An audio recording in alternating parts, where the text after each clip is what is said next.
heard so much about geckos and another system, especially the gecko is very famous, probably the most sexy object for studying adhesion in the last 10 years. So I even didn't know how to start this lecture, you already know everything. So I maybe start with this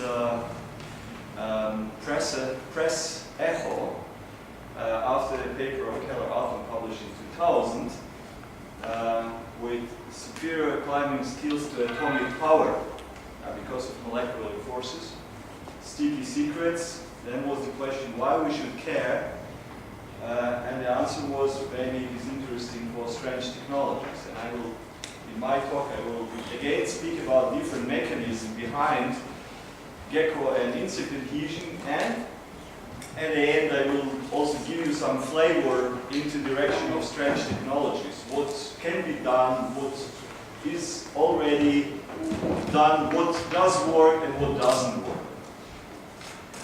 Okay, but if you really want to develop something based on the gecko adhesion, and if you go to the people from the industry and ask what kind of material would you like to develop, the answer is normally we would like to have something very sticky. But if it is the most requirement, main requirement for the material we would like to develop, then gecko is not a good prototype for that. So maybe we have to go to seashore and look at the mussels, what I discussed yesterday in my first lecture. But if the requirement is, would we like to use it for the walking on the wall and the ceiling, what does it mean? We have to adhere very fast. So probably the fastest glue we know from the everyday life, they solidify in a matter of maybe seconds. They call also second glue. But the gecko can get into the contact in 10 milliseconds. So they can really build very fast the contact. And they can adhere to unpredictable surfaces and to have a system which is also fast releasable and which is most important system which is using in lifetime of millions of cycles. And, I forgot to mention that the system should adhere to any material, but not to itself. Because imagine if the animal put feet together and they start to stick as a scotch tape. It is not good for the gecko. And if you would like to hold a big body mass on the ceiling, it is not a big deal because you need just a certain amount of scotch tape. But please remember that this is a static situation. This guy can stay forever on the ceiling, but he cannot walk. And in order to solve this problem, we have to counterbalance the weight of the animal, we all animal too, with two forces. We of course need certain amount of adhesion in order to prevent falling the body from the ceiling, and we need certain amount of friction which is preventing sliding along the ceiling. But in any case, at least in the middle of such a step cycle on the ceiling, we need strong adhesion.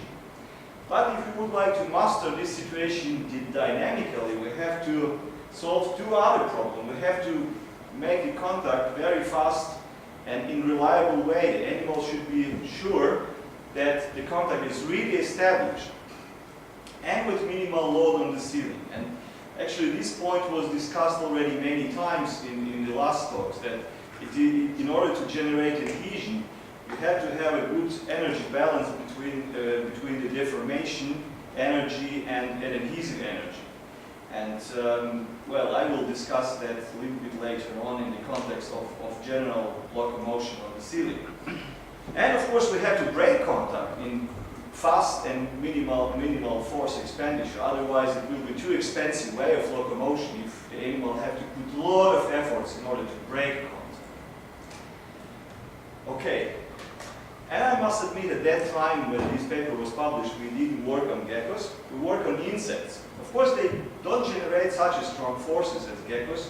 They need these strong forces because they have much lower body mass. But as an object for studies, they have a very important advantage. They are extremely diverse. There is 1 million of species described, but there are probably even more in tropical areas. And all these animals, they have feet and which can adhere to many plant surfaces. And there is 300,000 species of plants, which also have very, very different surfaces. Some of them are more or less flat, some of them covered by such a felt-like trichomes, or little hairs, or even little droplets of adhesive fluid, like tomatoes, for example, or with little particles. So in all these animals, they have to adhere to all these plants. And the question is, do they have the same principle of contact formation? There are two of them, or there are many of them. This is good. Well, of course, we can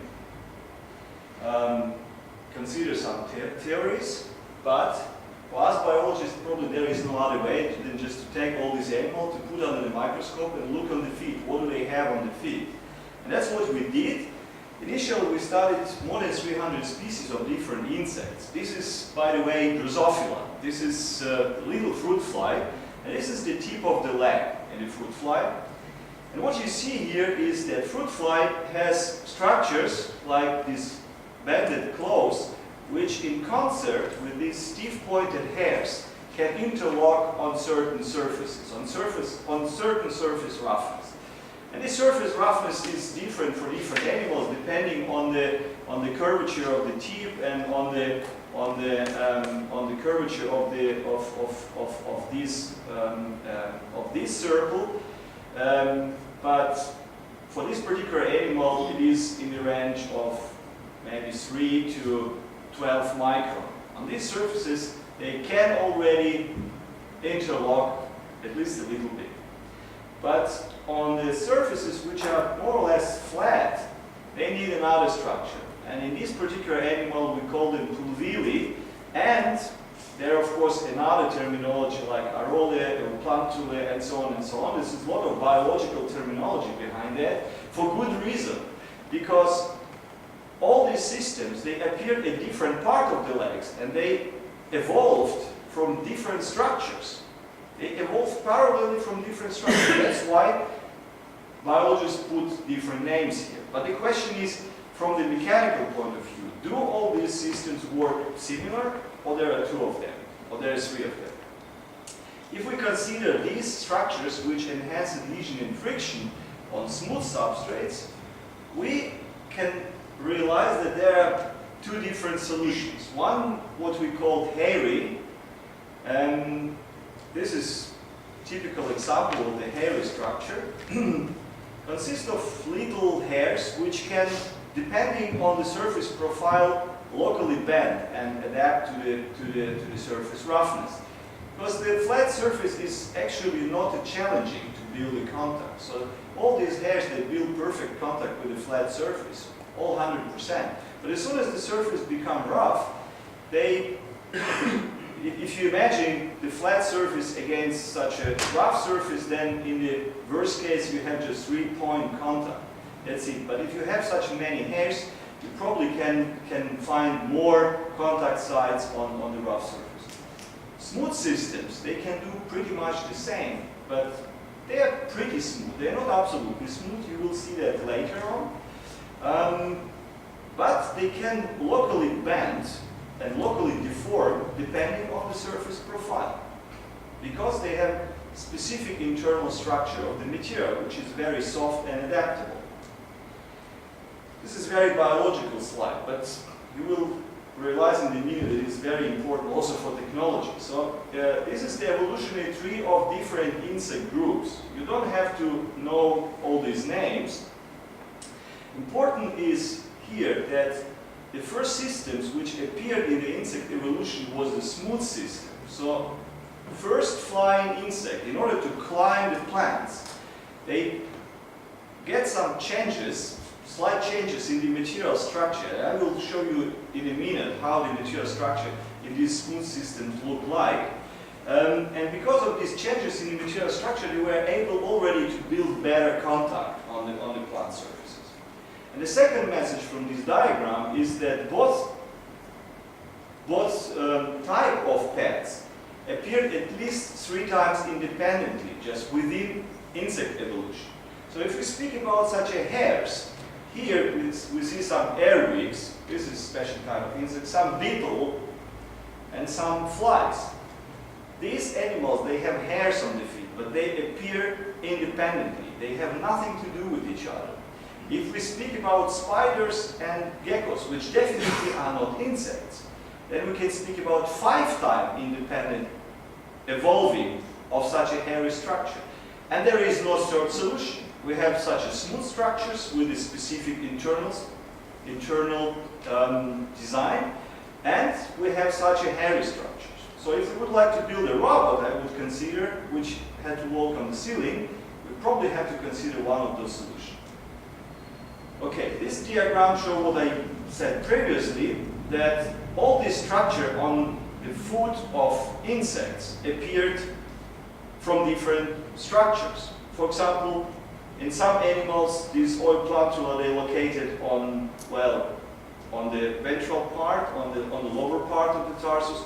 In some animals, the claw is transformed in adhesive organs. Some of them, there is some structure between the claws. Some of them, they transform part of the claw. So they appeared parallelly and independently and from different parts of the legs. Well, this is an example of such a smooth system. This is, well, in the light microscope, is pretty smooth, but as Bob Persson mentioned, the more you go into detail with the other kind of microscopy, the more details you will see also on this contact pad. So if you take a look at this material of the pad in the scanning microscope, you see that the surface is structured in the form of hexagons, and we will come back to this hexagon later on. It's pretty similar to tree frogs, by the way, and this grasshopper has nothing to do with a tree frog, by the way. Okay, but if you freeze and break the material and look inside, unfortunately I have no scale bars, but just for orientation, this is about 5 micron. This size is 5 micron, this is 5 micron. But what you see here is that material has internal structure which is completely different from typical insect cuticle. Typical insect skeleton is layered. It's consisted of layer, like a plywood. But here you see some fibers which oriented more or less perpendicular to the surface. They are branching close to the surface. This means that the structure is hierarchical, and all that is terminated by thin film. And the spaces between these fibers are filled up by the fluid. So you can imagine that this material has, and we also measure, I don't have a picture right now, it has very strong viscoelastic component. This material, if you load it, it's relaxing very strong, because fluid has or needs some time in order to flow between all these fibers. But also you can imagine that this material should be very adaptable to the surface profile. So if you make an experiment, if you load this material and freeze it and do freeze fracture and observe it again at a high magnification in the SEM, you see that the fiber can bend. And another important feature, you see fibers are oriented not perpendicular to the surface, but at certain angle. And this angle you will see later on by geckos and by other animals. And I will explain later on why this angle is so important. But in any case, you see fibers. If you apply some force, they adapt to the load, and of course they can also adapt to the surface profile. If you take, for example, some structured silicon, again, the size of the feature here is about 5 micron. This size of the feature, again, 5 microns for your orientation. So if you press with this silicon with different load on the pad and then freeze the pad, again observe it in the SEM, you see that the material can locally deform. This is a little bit stronger force, and this is force which corresponds approximately to half weight of the animal. And you see, if you look from one side of the material, these fibers, these branching fibers, they can deform and adapt to the surface profile. And you see that the material is deforming very locally. It's not like a huge area is deformed, but really area under single silicon pit. Well, not only grasshopper, it has this kind of fiber-like terminated structure. All of them are terminated, all of them are more or less smooth. For example, this is what we call generic type, just fibers, and this is B type. They have a very, very thin fibers, already in the size almost carbon nanotubes, which again terminated by the film. These guys, they have kind of foam-like structure. Bob Berson showed this kind of foam in one of his slides. And the grasshopper, that's what I show right now, they have this hierarchical branching pattern. Different kind of structure, but in the end you have fibers terminated by thin film, and spaces are filled with some fluid.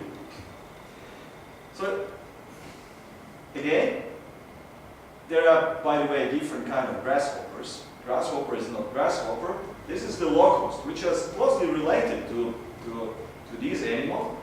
But this animal lives in Africa, in very arid environment. So they are exposed to very dry conditions, and these animals, they live in temperate conditions like Central Europe. So they exposed to pretty humid areas.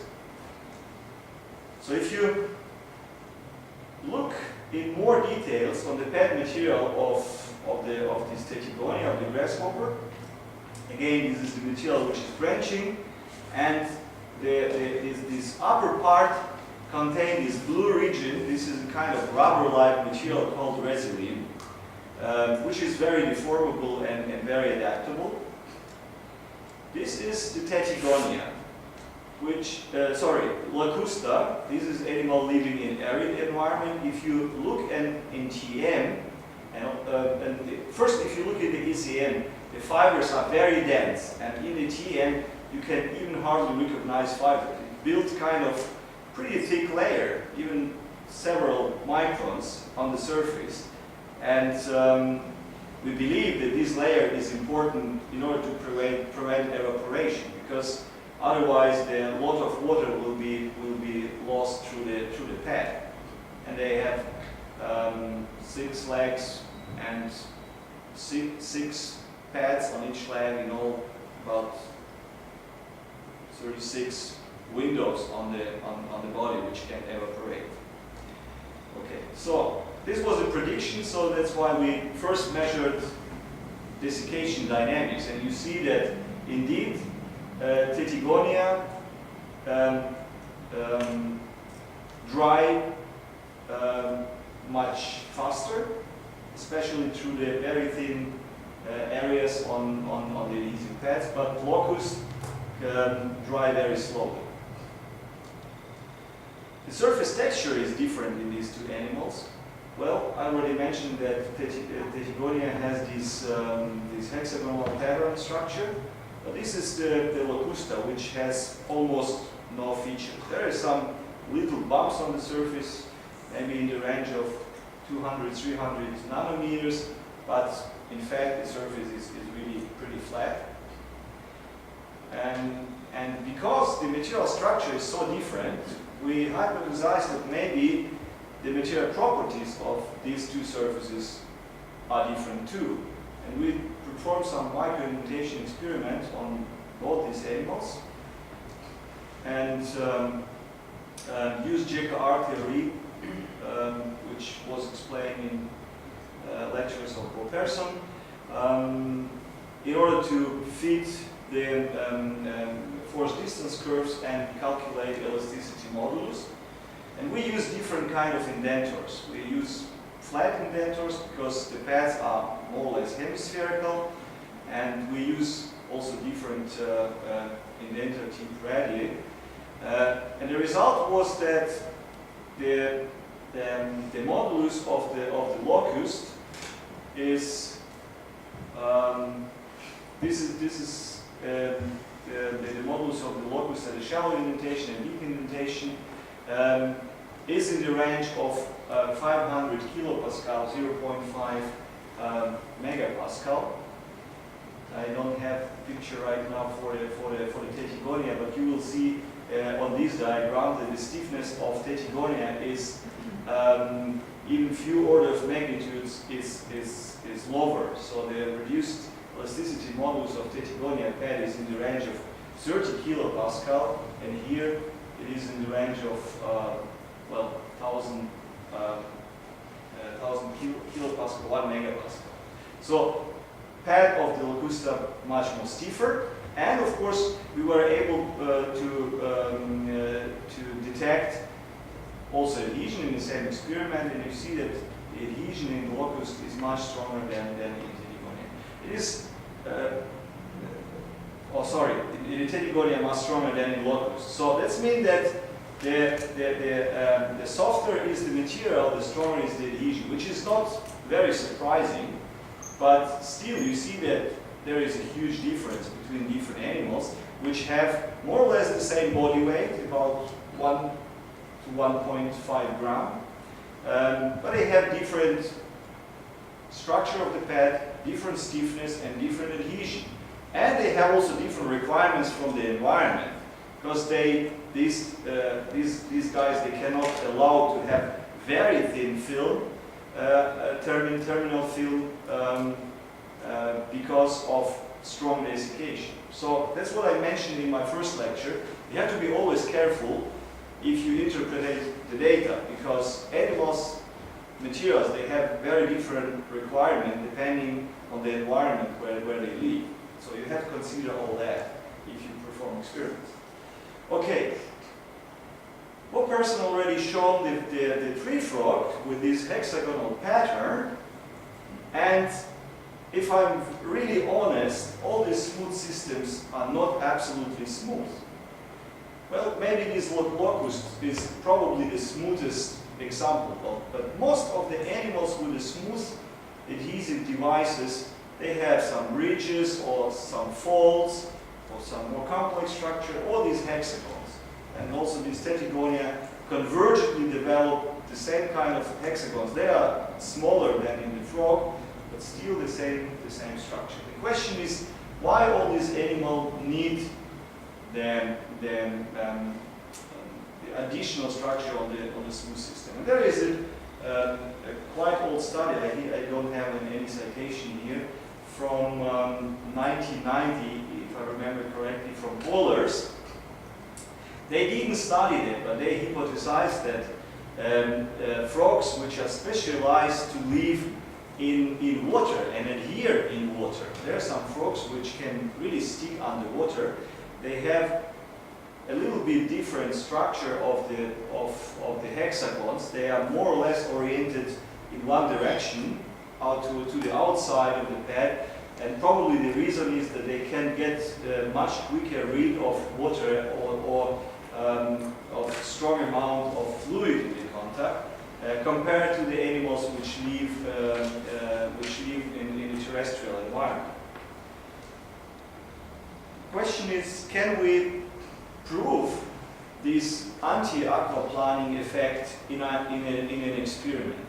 So in this case, we of course cannot do it with a frog, because frogs, they always have an additional fluid which they generate in the contact area. That's what person mentioned. That's why we switched to the polymers. So we're taking polyvinyl siloxane and made such a hexagonal pattern.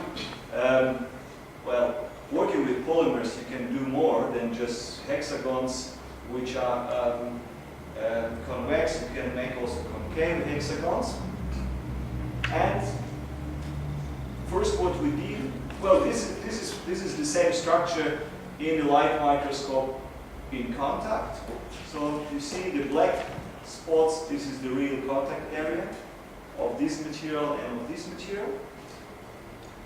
And we use what we call flat-to-flat scheme as for the measurement of adhesion and friction. So we didn't use the ball on the flat surface, but we use flat-to-flat scheme. So with a special kind of design. So the lower sample, which was the glass, can freely rotate, and the polymer sample can freely rotate around axis which is perpendicular to the axis of rotation of the first sample. And of course we were able to move the samples in different directions, bring them together and to slide, and so on. But I think the crucial point is this self-aligning system between two samples. Because if you bring them together exactly in the middle, you will build immediately flat-to-flat contact without any angle between two flat surfaces. So this is just to show how the experiment works. Of course, we can do it also ball on the flat with different machine, not with this machine. I will show later on how these machines work. But this is this flat-to-flat contact speed measurement. Okay, and here you can detect also adhesion. You can detect load. Well, you can actually record the entire force distance curve. So the result was actually not very surprising. So what we see here is that, well, here you see different aspect ratios, and you see also different size of the structures. And this is our smooth polymer. What you see here is the pull-off force of the smooth surface in the dry condition is always the best. So no matter which kind of microstructure you use, the adhesion is always worse, because adhesion is generally proportional to the real contact area. And of course, if you have lower contact area and all this well, this is the size of the specific. This is the larger size, smaller size, and you see here different aspect ratios. So you see that the trend that the higher is the contact area, the higher is the adhesion. Okay, smooth is the best. Okay, this is the specific contact area.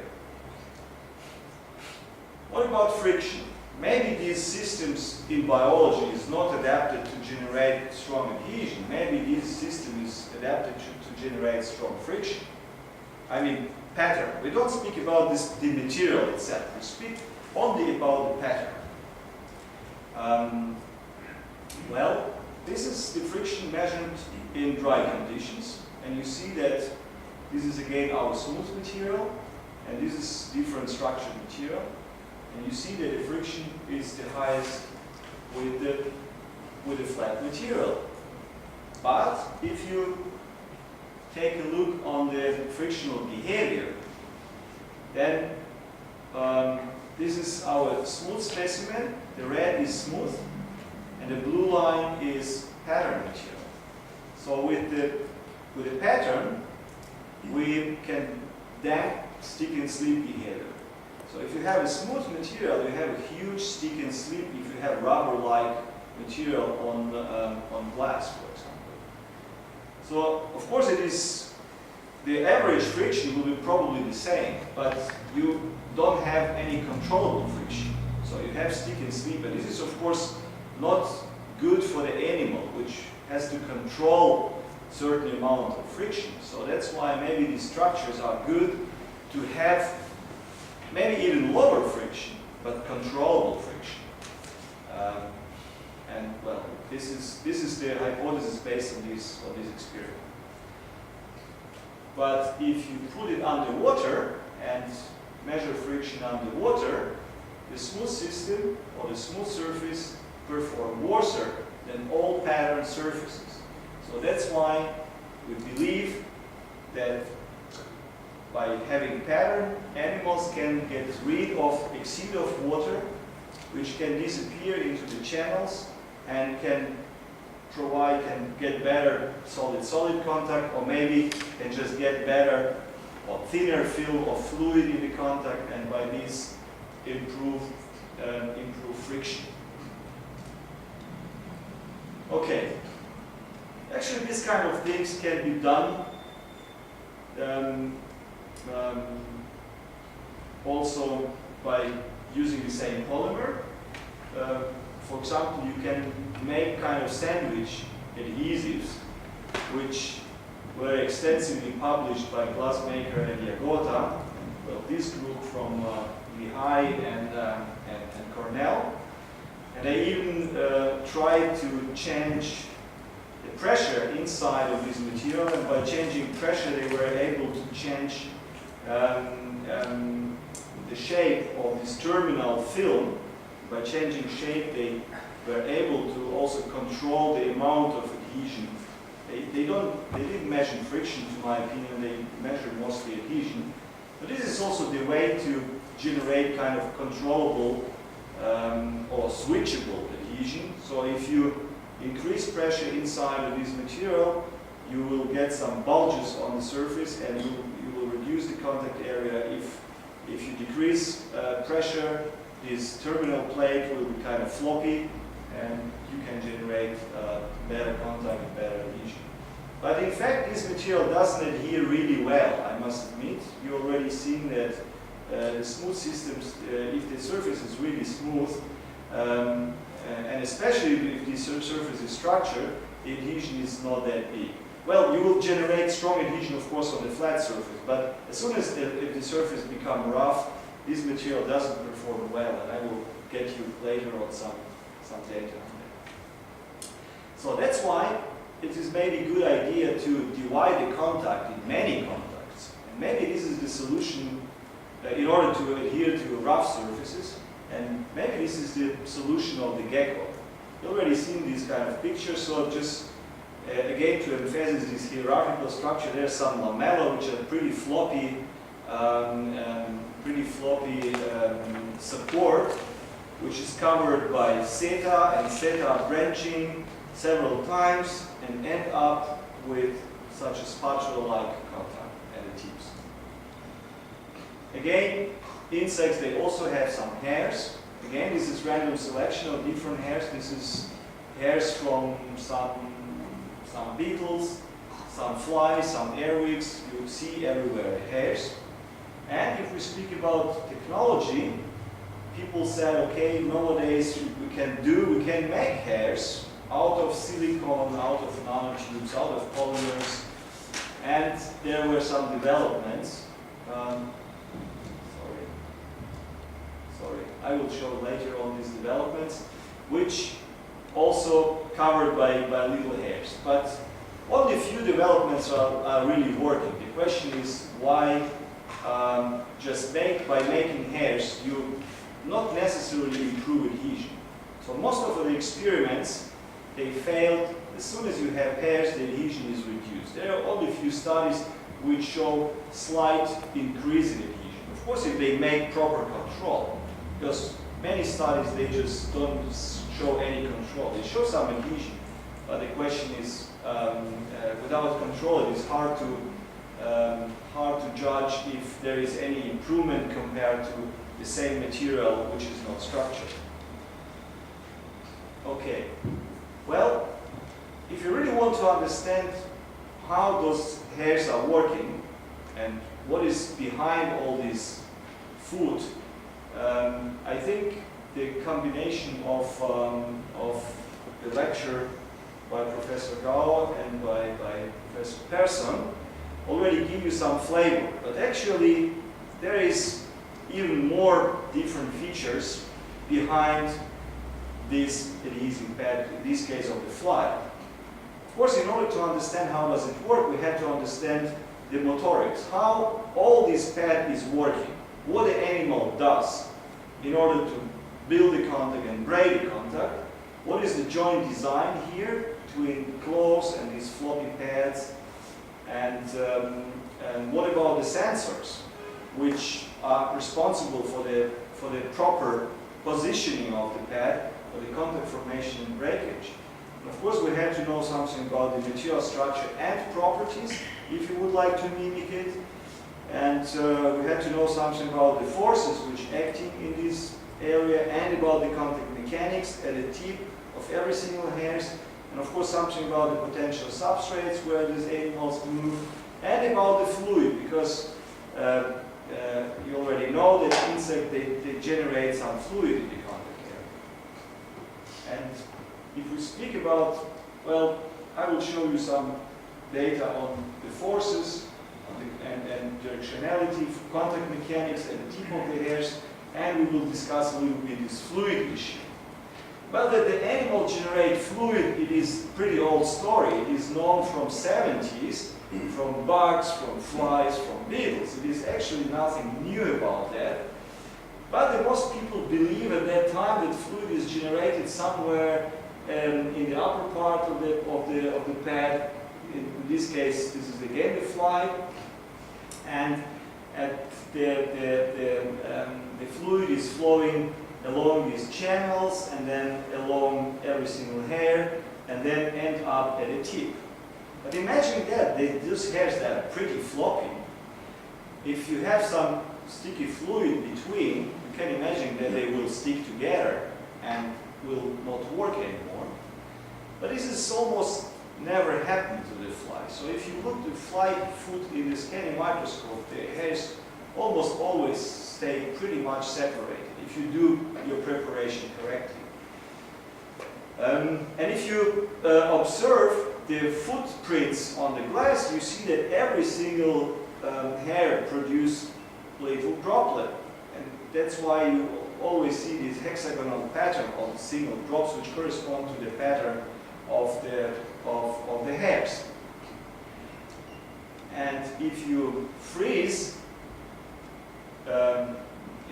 the droplet, the footprint of the fly, and make some replicas and observe it in the scanning electron microscope or TM, you see that, again, you see this hexagonal pattern of the droplets. But what you see, if you zoom in into single droplet, you see that it consists of two kinds of droplets. There's a main drop, and in this drop, there are some other drops swimming. And if you let it stay for a while on the surface, you see that the main drop disappears and little droplets stay on the surface. Real nano droplets. So that's why we believe that these nano droplets, they are lipid-like. They consist of some fatty acids, hydrocarbons, and diglycerides. And the main droplet, this is light sugar solution. But this is water-based. So the question is, why animals do have this strange combination of two fluids? In fact, we have microemulsion on the surface. We don't have any answer for that. There are at least three hypotheses, but we don't have real answer. The first hypothesis is that in order to transport viscous fluid, oil is normally much viscoser than water. In order to transport viscous fluid, you have, or you can use some carrier fluid, in this case, water. The other hypothesis say that in order to build a good contact with any kind of surface, hydrophobic and hydrophilic, maybe it is a good idea to have a combination of the fluids. And the third idea is, in order to generate really thin film of fluid, it is a good idea to have water as a carrier fluid, and if you have a droplet in the range of 2 or 1 micron, water will disappear immediately, and what you have on the surface is just a thin layer of the lipid. So maybe this is the way to make really thick monolayer of lipid. Well, again, we don't know. This is the question for the next generation of researchers.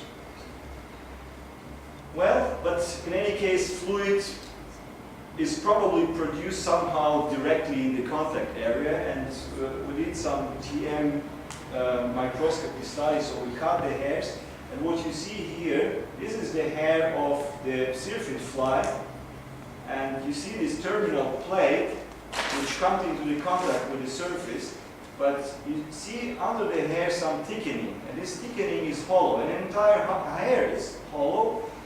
And if this plate builds the contact with the surface, probably here will some pulling force generated, or compression will be generated, and the fluid will be pressed out in the contact area.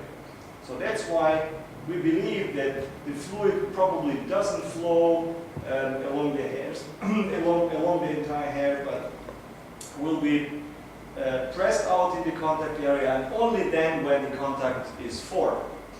There are some animals where we didn't find any pores, but these hairs the spatula even, they are also hollow inside, and the thickness here is very low. Maybe there is some diffusion processes which let in animal, well, sweat the fluid through this thin membrane, which is in the range of 50 nanometers. We don't know yet.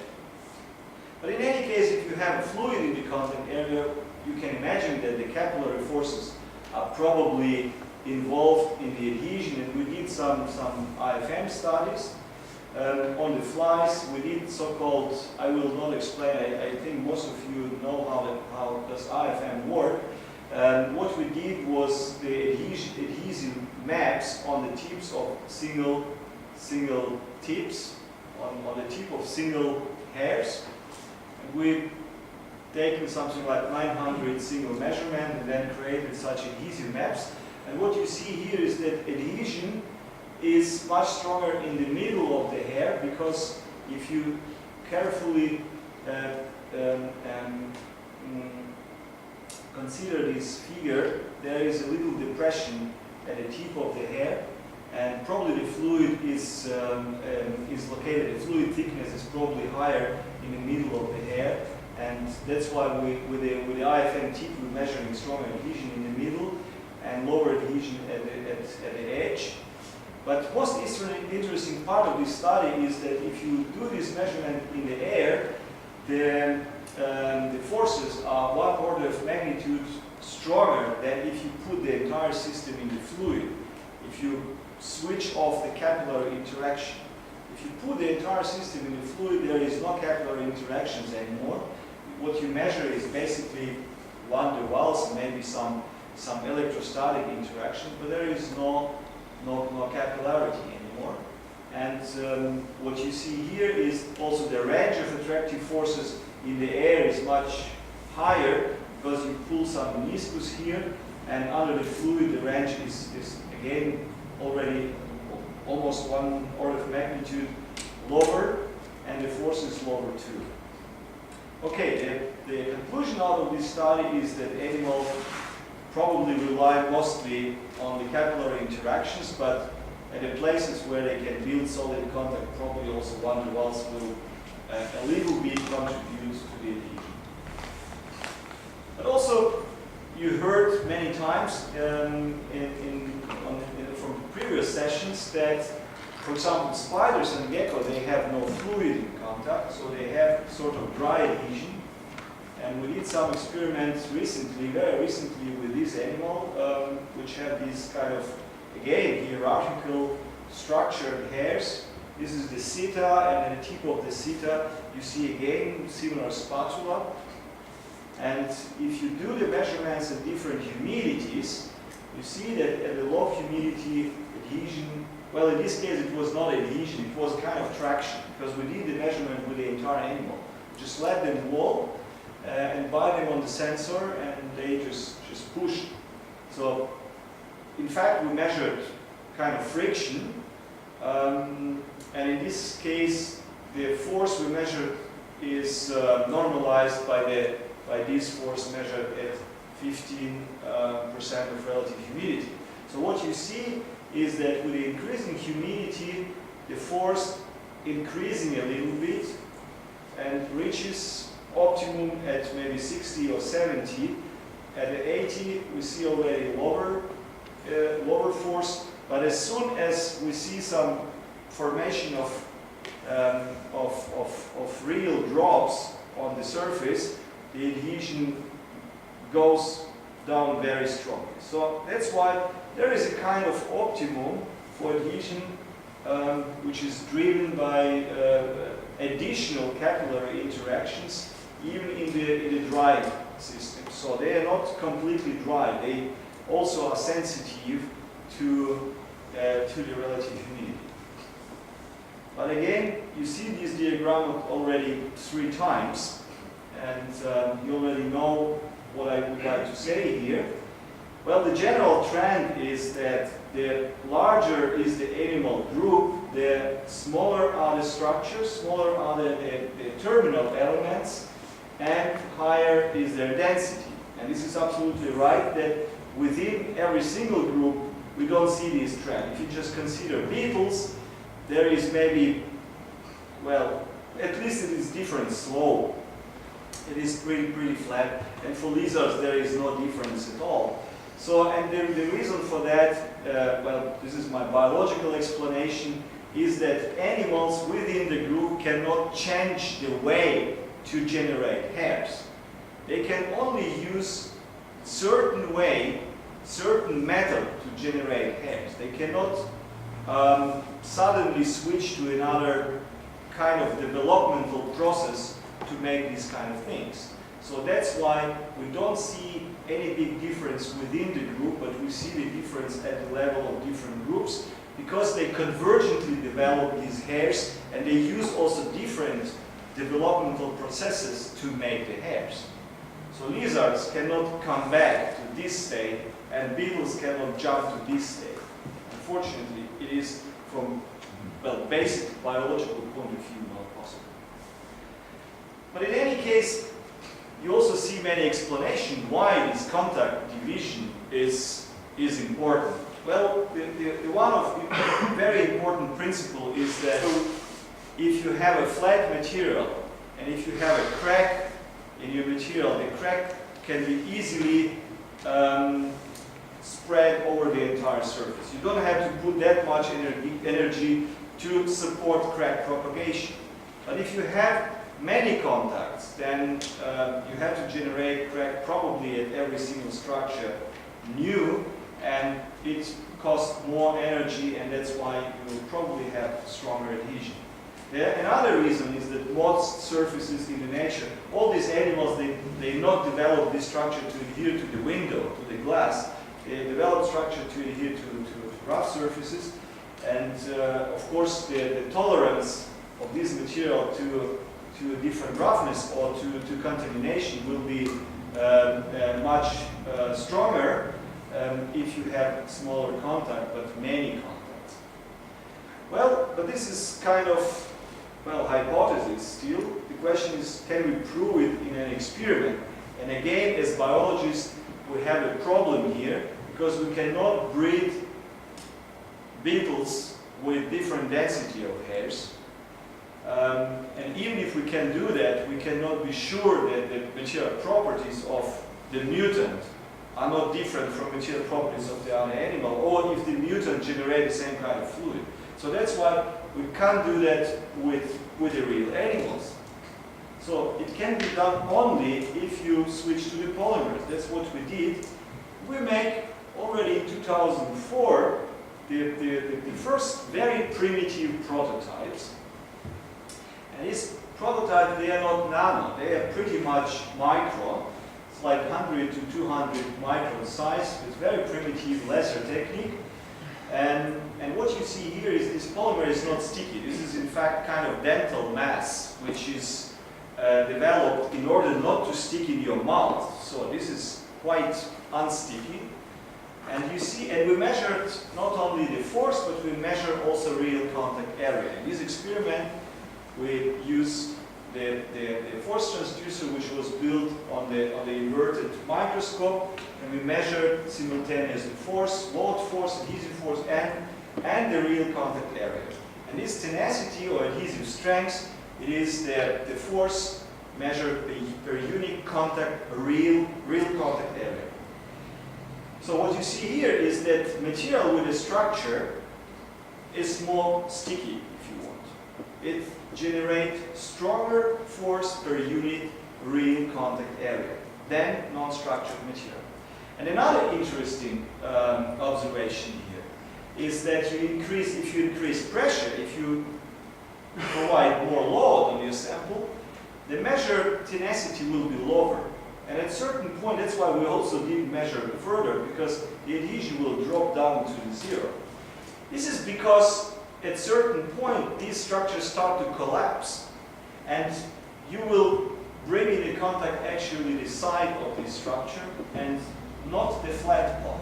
So and of course, the elastic energy will be stored in this buckling.